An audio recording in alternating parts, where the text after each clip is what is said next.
bienvenue dans la pause fitness. Alors, ce podcast est réservé à ceux qui veulent améliorer leur nutrition, leur entraînement et aussi peut-être leur style de vie.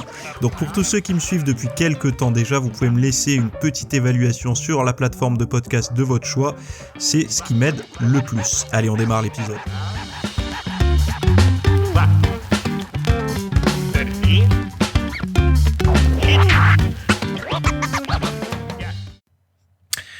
Salut à tous, j'espère que vous allez bien. Nouvel épisode aujourd'hui. Alors dans cet épisode, on va discuter de régime sain, enfin de mode de vie sain plutôt pour les gosses, de froid et de perte de poids et de microgreens. Donc voilà les actualités que nous allons partager ensemble aujourd'hui. Alors petite news perso, ici il fait bien chaud, bon je pense que chez vous aussi puisque j'ai regardé un petit peu partout, alors certainement il y a des endroits qui sont préservés, mais même dans des régions qui sont plutôt fraîches, normalement il va faire chaud cette semaine, donc bon, allez voir un peu sur le site les petites recommandations pour les entraînements par temps chaud, vous trouverez de quoi faire. Sinon, je vous recommande, si vous avez pas vu si vous êtes abonné à Netflix, d'aller voir la série, la mini-série Painkiller. Donc voilà, je pense que si vous êtes bien accroché, vous pouvez regarder cette série, et je vous recommande après d'aller faire une petite recherche sur Wikipédia pour voir qui était lié à ce scandale comment on appelle ça, le scandale des opiacés. Regardez bien tous les noms, également regardez les comment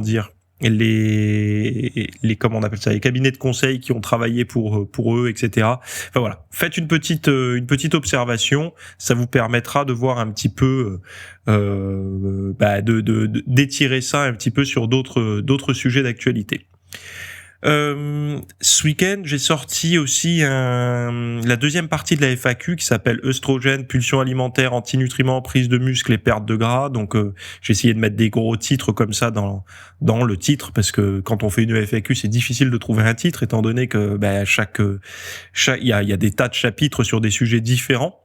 Donc allez voir le lien que je vous ai mis en description, vous avez l'intégralité des sujets traités, il y en a beaucoup, hein, comme à chaque fois. Et qu'est-ce que j'aurais d'autre à dire ? C'est tout. Voilà, c'est tout pour les actualités de ce côté-là. OK. Bon, premier sujet. Donc un régime sain, la lecture, le sport renforcent les compétences en raisonnement chez les enfants.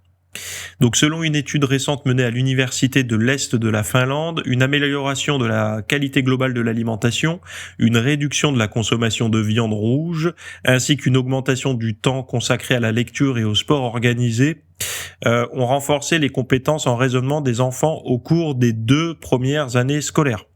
Donc, les enfants ayant des meilleures habitudes alimentaires ont montré un développement cognitif supérieur à celui des autres enfants, déclare la chercheuse doctorante Serish Navid. De plus, les enfants qui passent plus de temps à lire et à pratiquer des sports organisés ont des meilleures compétences en raisonnement que leurs pairs. Pairs, P-A-I-R-S. En revanche, un temps excessif devant un ordinateur et des activités physiques non supervisées sont liés à de moindres compétences en raisonnement. L'étude publiée dans le Scandinavian Journal of Medicine and Science in Sport s'appuie sur les données de l'étude PANIC, P-A-N-I-C, qui a examiné les effets d'une intervention de 2 ans sur l'alimentation et l'activité physique sur la cognition de 397 élèves finlandais du primaire. Alors, on peut un petit peu parler de ça parce que, alors, juste petit point, je n'ai pas pour la consommation de viande rouge, je ne sais pas là si c'est de la viande rouge brute comme ça que vous achetez chez le boucher ou si c'est de la viande transformée, ce qui voudrait dire que c'est pas vraiment la même viande. Enfin, on peut pas juger de la même manière une viande transformée et une viande non transformée. Bref, ça c'était la petite nuance.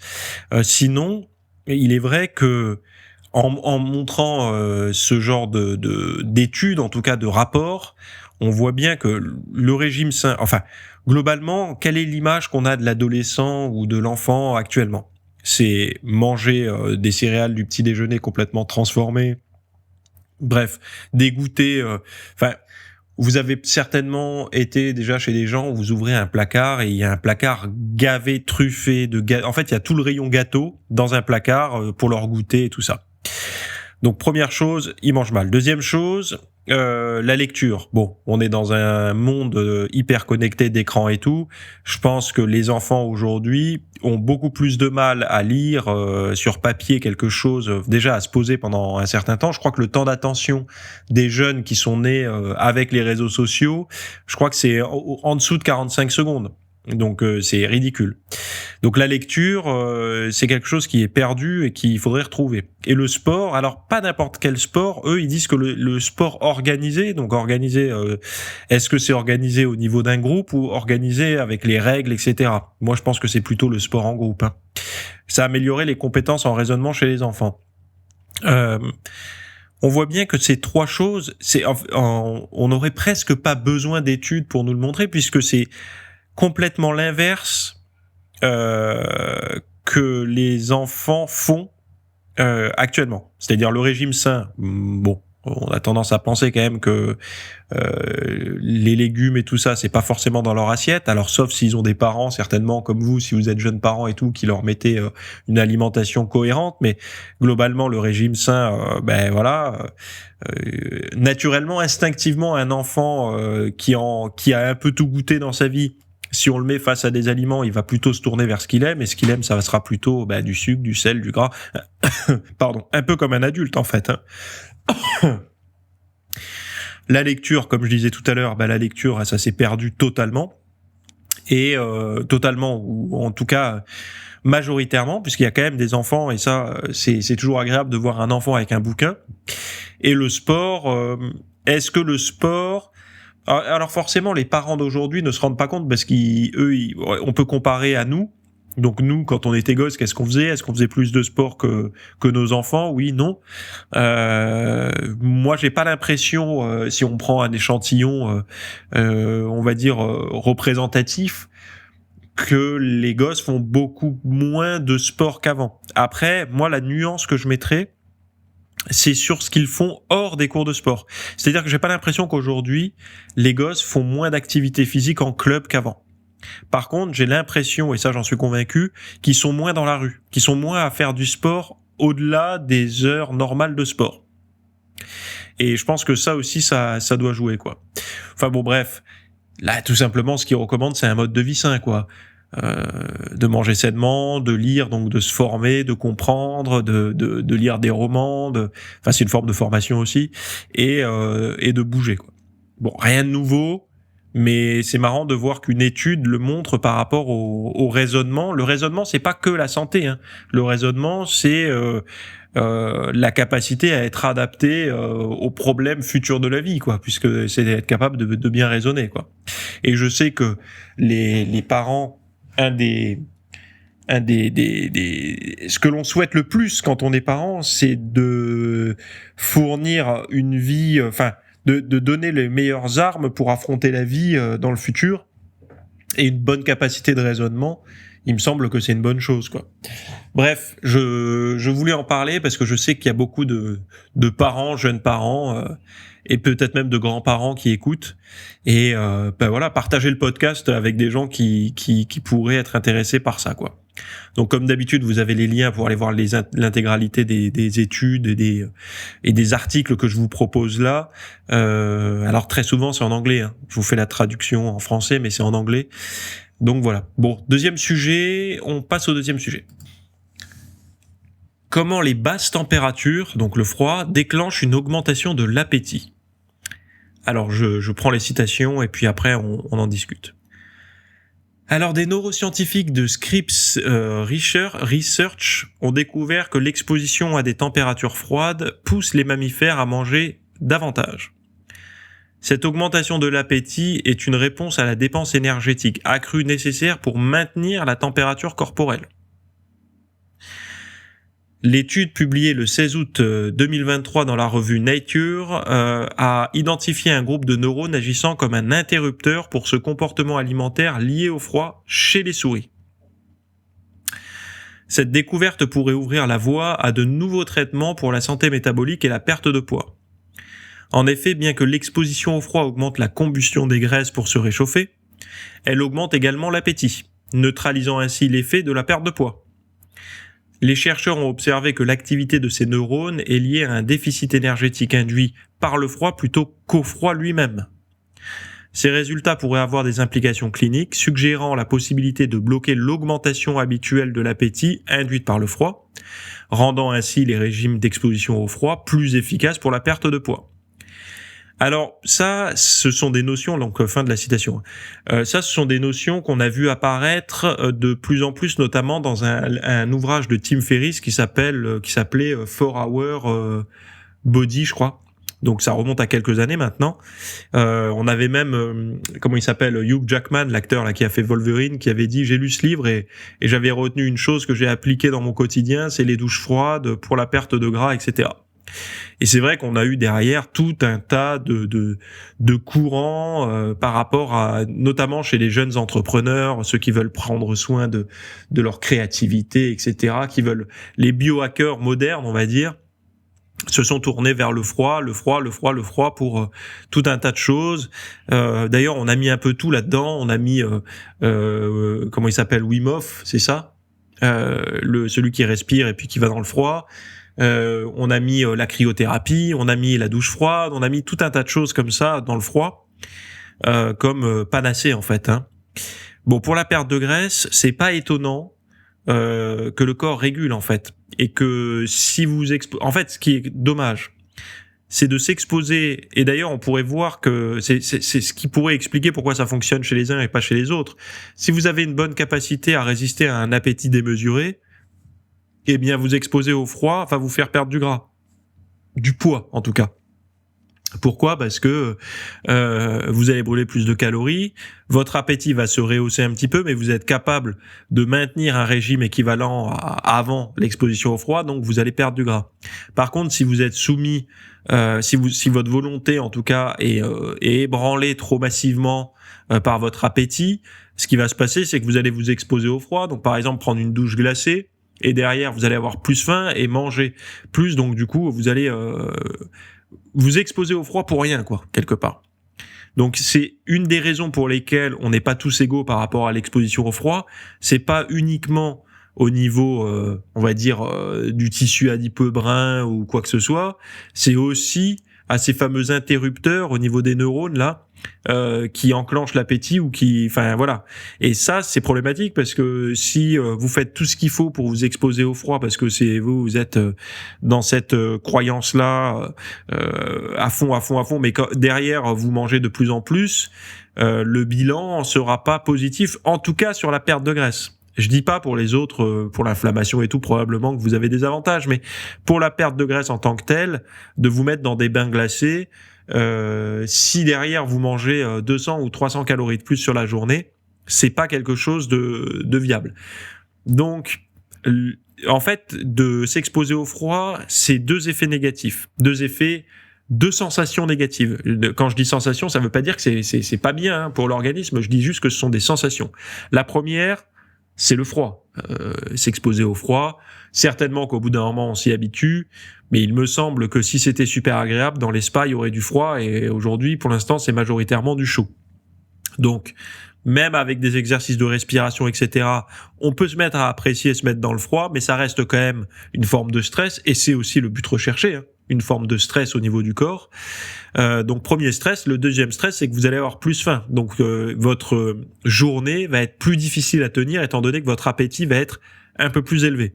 Donc soit vous succombez à cet appétit et donc du coup vous réégalisez les entrées-sorties, soit vous ne résistez pas du tout et soit vous résistez pas du tout et vous équilibrez vos entrées-sorties, soit vous résistez et donc du coup ça devient désagréable, et double dose de désagréabilité, même si ça se dit pas, je pense, dans la journée, c'est-à-dire le froid plus tenir la journée avec un appétit, avec une faim au ventre, quoi.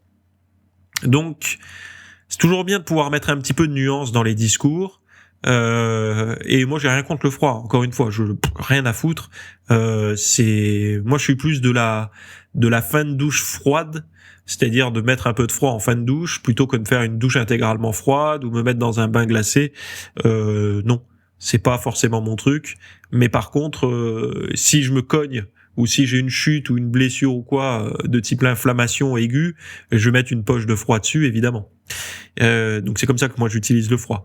Après, chacun est libre de faire ce qu'il veut. Enfin voilà, je ne juge pas. Si vous allez dans de l'eau glacée tous les matins, c'est voilà, je respecte, il y a pas de problème. Il y a plein d'études là-dessus également, et voilà.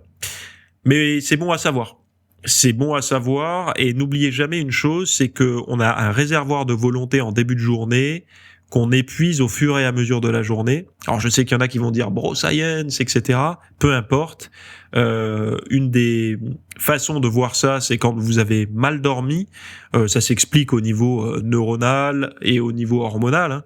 Mais en fin de course, quand vous faites tomber tous ces dominos métaboliques, ce qui se passe, c'est que l'appétit est plus élevé quand vous avez moins dormi. Et cet appétit qui est plus élevé, c'est aussi, et quand vous allez y succomber, parce que vous allez manger plus, c'est aussi parce que votre volonté est ébranlée. Vous n'avez pas bien dormi, vous avez mal récupéré, donc vous avez une moindre résistance aux tentations. Et en fait, tout ce qui va irriter votre volonté, donc plus vous allez résister à des choses dans la journée, plus vous allez vous exposer à des stress, vous imposer des stress, plus la résistance face à la barre chocolatée ou à la deuxième assiette de riz basmati va être difficile. Ça va être compliqué. Donc c'est en ça en fait que la volonté s'épuise, et plus vous avez d'exposition à des stress, notamment à une privation de sommeil, plus votre volonté va être faiblarde, quoi. Donc voilà. Si par exemple vous avez un très mauvais sommeil en ce moment et que vous vous exposez au froid, attendez-vous à avoir plus faim, donc davantage faim, comme tout le monde, sauf que vu que vous manquez de sommeil, vous allez avoir moins de facilité à résister à cette hausse de l'appétit. Bon, ceci étant dit, on peut passer au sujet numéro 3, qui s'appelle microgreens versus légumes matures. Donc les microgreens sont les petits légumes en début de croissance, et légumes matures, vous savez, les légumes en fin de croissance. Et on va voir une comparaison nutritionnelle. Donc je cite, donc les jeunes légumes connus sous le nom de microgreens sont réputés pour leurs bienfaits sur la santé. Des chercheurs ont recherché à savoir si ces microgreens, faciles à cultiver chez soi, sont vraiment des super aliments qu'on prétend comme on prétend qu'ils sont. Donc, et comment ils se comparent par rapport aux légumes matures? Les résultats montrent que leur profil nutritionnel diffère, tout comme leurs effets sur les bactéries intestinales, donc le microbiote. Cependant, des tests sur des souris suggèrent que les microgreens et les légumes matures peuvent tous deux limiter la prise de poids. Donc ça, c'est plutôt positif, quel que soit le choix de légumes. Lors d'une réunion de l'American Chemical Society, le docteur Thomas T.Y. Wang, principal enquêteur du projet, a souligné que le chou, qu'il soit jeune ou mature, limite la prise de poids chez les souris nourries avec un régime riche en graisse. De plus, la consommation de chou, quel que soit son stade de maturité, augmente la diversité des bactéries intestinales, donc dans le microbiote, un facteur associé à une meilleure santé. Donc en conclusion, bien que les microgreens et les légumes matures aient des profils nutritionnels différents, les deux semblent offrir des avantages pour la santé, notamment en limitant la prise de poids. Donc pour le moment, les avantages, en tout cas les avantages significatifs pour la santé. D'ailleurs, je sais pas si vous avez vu la dernière vidéo de Gun-Deal, enfin c'est pas la dernière, c'était une récente où il mettait les hallmarks pour le vieillissement, là, vous savez. Après, il y a une étude où il y en a 12 pour ceux qui suivent, et le dernier c'est dysbiosis, donc la dysbiose, donc en fait c'est un microbiote de mauvaise qualité, surtout. On voit que c'est un des facteurs du vieillissement, et là on voit que d'avoir une alimentation riche en végétaux. Alors les végétaux n'apportent pas forcément des probiotiques, c'est-à-dire que selon les modes de préparation, si vous en prenez des fermentés, oui, si vous en prenez d'autres, pas forcément, même pas du tout. C'est surtout des prébiotiques par les fibres, etc., donc qui vont potentiellement nourrir les probiotiques que vous avez au niveau du système digestif, donc du coup ça pourra prospérer, durer, etc. C'est pour ça que de manger des végétaux au quotidien, ça permet aussi de maintenir un microbiote sain parce que nous nourrissons ce microbiote au quotidien. Donc voilà. Ensuite, je sais qu'il y a beaucoup de personnes, et alors j'en fais pas vraiment partie, mais ça peut m'arriver d'en consommer aussi. Vous savez, des jeunes pousses. Moi, les microgreens, j'appelle ça les jeunes pousses en fait. On peut en avoir par exemple des jeunes pousses de salade, ou alors des jeunes pousses de brocoli ou autre là. Ce que moi aussi je pourrais appeler par abus de langage un peu les graines germées. Vous savez, avec les petits germes qui sortent là, qu'on met en salade. C'est une très bonne idée, mais ça n'est pas forcément mieux que de manger des légumes. En fait, ça veut pas dire que si vous mangez ça, vous pouvez vous abstenir de manger des légumes. Ça existe par exemple pour les brocolis aussi. Alors très souvent, vous les trouvez en magasin bio, mais vous pouvez le faire à la maison, avec un peu de coton. Vous faites vos propres pousses comme ça. Et durant l'été, là, dans vos salades, vous mettez ça en plus d'autres légumes. Donc, ça sera toujours des avantages supérieurs. Et toutes ces choses-là, d'ailleurs, ils en parlent largement dans un livre que je vous avais recommandé, je crois, il y a quelque temps. C'est Pourquoi nous vieillissons et pourquoi ça n'est pas une fatalité, du docteur David Sinclair. Donc, c'est un bouquin, moi, que j'avais découvert il y a quelque temps, qui s'appelle Lifespan en anglais, mais vous l'avez aussi en français. Il n'est pas en version Kindle malheureusement, il est qu'en version papier. C'est ce qu'il expliquait en fait, c'est des micro-agressions régulières, mais des micro-agressions pas forcément que par le sport, qui fait du bien au corps. C'est de micro-traumatiser, de micro-stresser l'organisme régulièrement. C'est aussi par l'alimentation. Et ça, il en parle beaucoup, que justement des végétaux. Et d'ailleurs, ce qui est aussi l'axe comment il s'appelle, Saladino, celui qui a fait le livre sur pas le crudivore, la diète carnivore. En fait, il utilise ça pour la diète carnivore, c'est-à-dire que lui, alors l'un explique que ces micro-agressions, c'est bien parce que ça force le corps, un peu comme avec un vaccin, à apprendre à se défendre face à une dose minime de toxines, en fait, les microtoxines qui protègent les végétaux.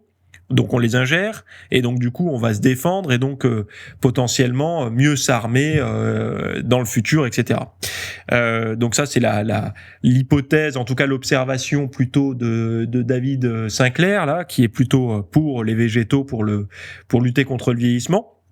Et d'un autre côté, on va avoir ceux qui sont pour la diète plutôt carnivore, et de dire que justement dans les végétaux, ces substances-là, c'est celles-là qui vous causent des problèmes de santé, et donc du coup, si vous les éliminez, vous allez solutionner alors eux, il y a les problèmes de gencives ou je sais pas trop quoi. Ils parlent de quoi d'autre. Je sais pas s'ils parlent pas d'asthme, etc. Enfin bon, bref, ou de problèmes de peau, de psoriasis et tout.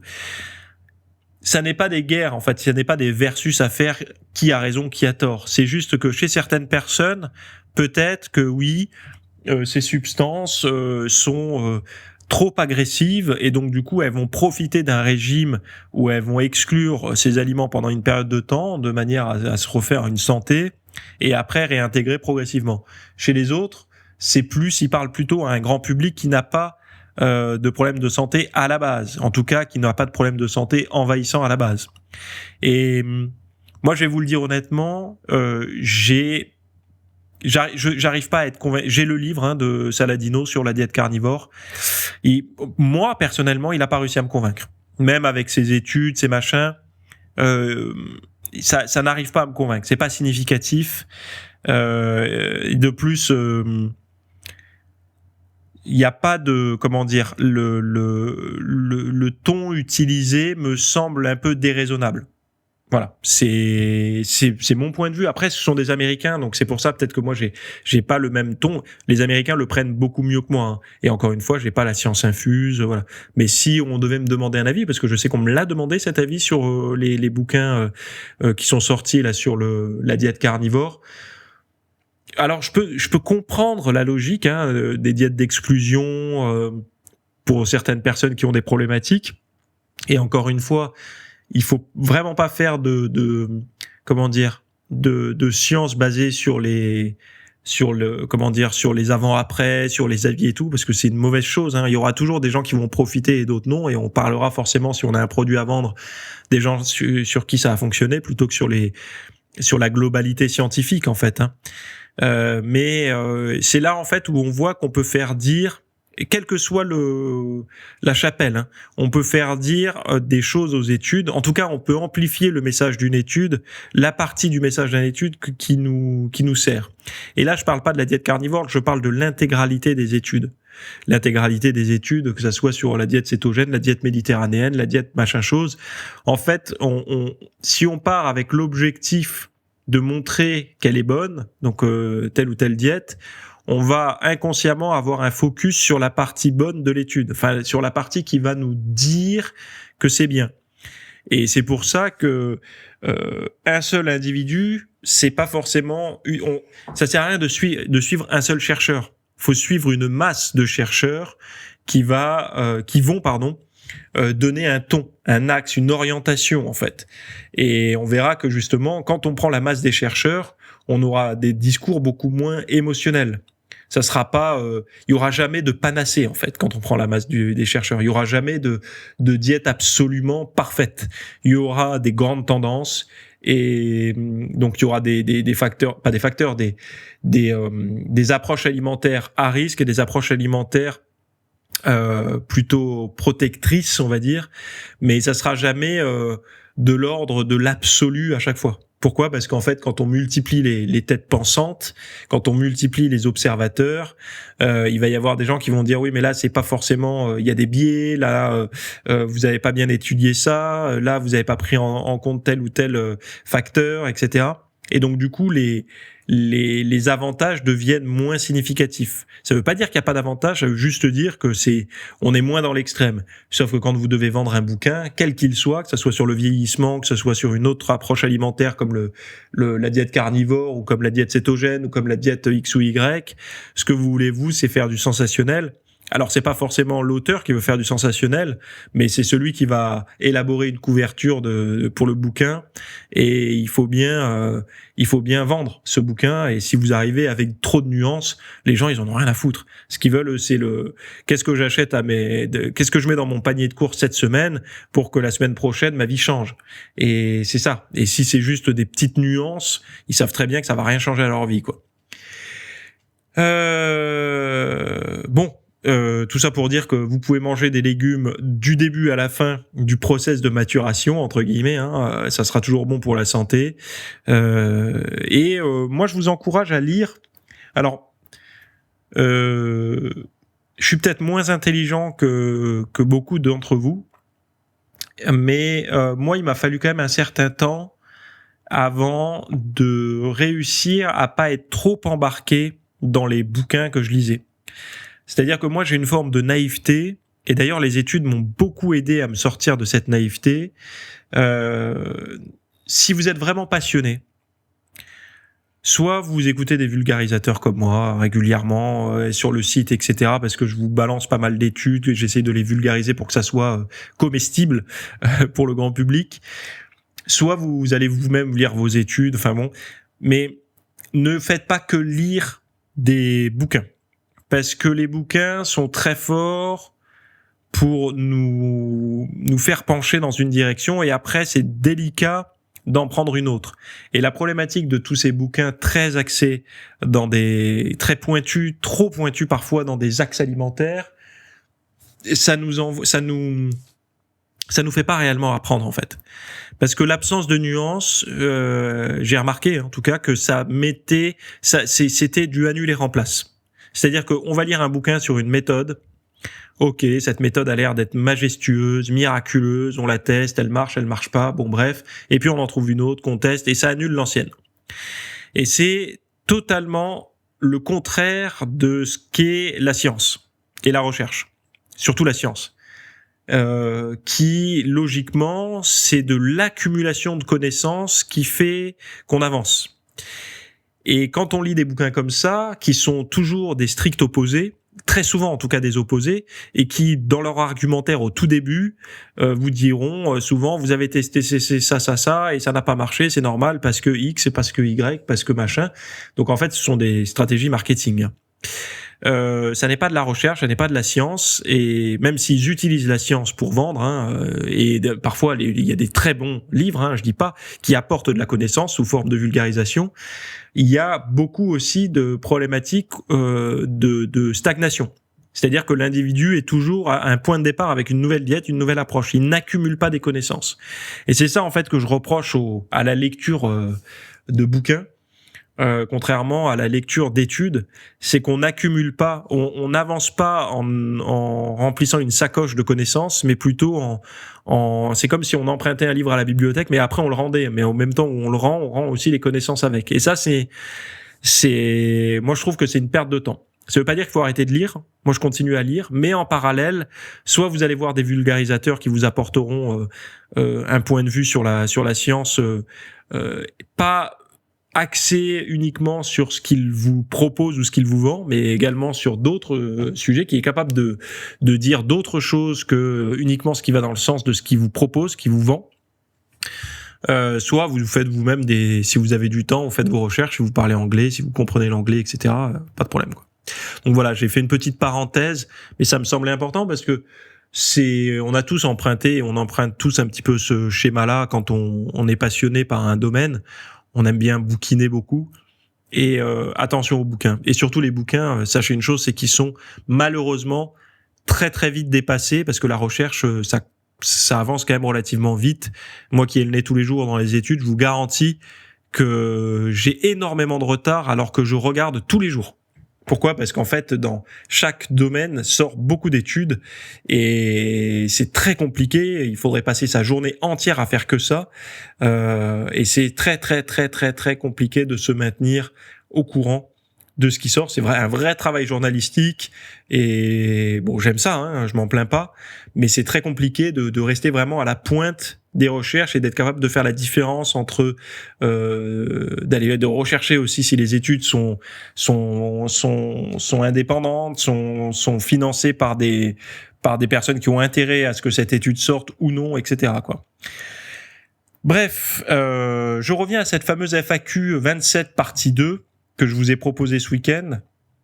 Allez regarder, allez voir un petit peu les sujets. Alors je vais vous les dire ici, comme ça vous évite d'aller les lire, mais comme ça au moins vous savez si vous avez un intérêt ou pas. Donc les questions qui ont été traitées, donc comment l'augmentation du temps de sommeil peut aider à la perte de gras, le programme idéal d'entraînement et de diète pour un mésomorphe qui veut rester sec toute l'année, explorer la possibilité de gagner du muscle tout en perdant du gras en étant en déficit calorique, apprenez comment les œstrogènes influencent la prise de masse musculaire et la santé globale, le pourcentage idéal de glucides, lipides et protéines pour maintenir une silhouette svelte, les meilleures méthodes pour affiner et muscler vos jambes tant pour l'esthétique que pour les performances en course à pied, la diète à suivre pour sécher si votre métabolisme de base est à 1950 calories selon un test body scan, faut-il continuer la prise de créatine, BCA et whey pendant une semaine de vacances sans activité physique?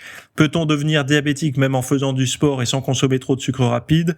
Découvrir les facteurs antinutritionnels dans les végétaux et comment ils limitent l'absorption des nutriments? Trouver la motivation pour maintenir une forme athlétique même sans objectif de compétition. Donc si ces sujets vous plaisent, allez voir le lien qui est en description, ça s'appelle FAQ 27 partie 2 et vous basculez directement dans la version longue et on continue le discours ensemble. Voilà. Je vous laisse ici. Très bonne semaine à toutes et à tous. Bye bye. Merci d'avoir écouté cet épisode. Alors, avant de partir, j'avais juste quelque chose à vous partager. C'est vrai que vous avez peut-être des temps morts à meubler, que ce soit des temps de trajet dans les transports en commun, du cardio un petit peu long sur un tapis de course, ou alors tout simplement envie de remplacer les programmes que vous avez la soirée pour de l'apprentissage. Vous êtes peut-être adepte des émissions, des documentaires, des reportages, etc. Sauf que dans le monde de la musculation, de la nutrition, du développement, d'un mode de vie sain, etc. C'est un peu maigre en contenu dans les médias grand public. Et donc, ce que je vous propose, moi, personnellement, c'est d'aller faire un tour dans la bibliothèque alors, c'est un Netflix version fitness privée qui vous coûtera moins cher qu'un lavage auto au rouleau par mois. Et là, vous avez vraiment tous les sujets. Alors, c'est plein de cours que je propose. Il y en a déjà plus de 300. Ce ce sont voilà, sur le sommeil, sur les hormones, sur la nutrition. Donc ça peut être pourquoi on a faim, pourquoi on n'arrive pas à tenir un régime, comment faire, quelles sont les solutions, mais aussi d'anatomie pour l'entraînement, des programmes d'entraînement. Donc tout ce qui est lié à la perte de graisse, si vous avez du gras sur le bas du ventre depuis des années, ou alors si vous avez du mal à prendre de la masse musculaire, tous ces sujets du plus connu, entre guillemets, du plus recherché au plus pointu, tous ces sujets sont largement abordés dans cet espace VIP. Donc, pour rappel, pour y accéder, vous avez un lien en description. Si vous ne le trouvez pas, vous allez sur www.fitnessmiss.fr et vous faites devenir membre. Voilà, vous trouverez sur le site. Et vous accédez à ce contenu caché que vous pourrez écouter partout. Voilà, je vous laisse ici. Très bonne fin de journée à tous.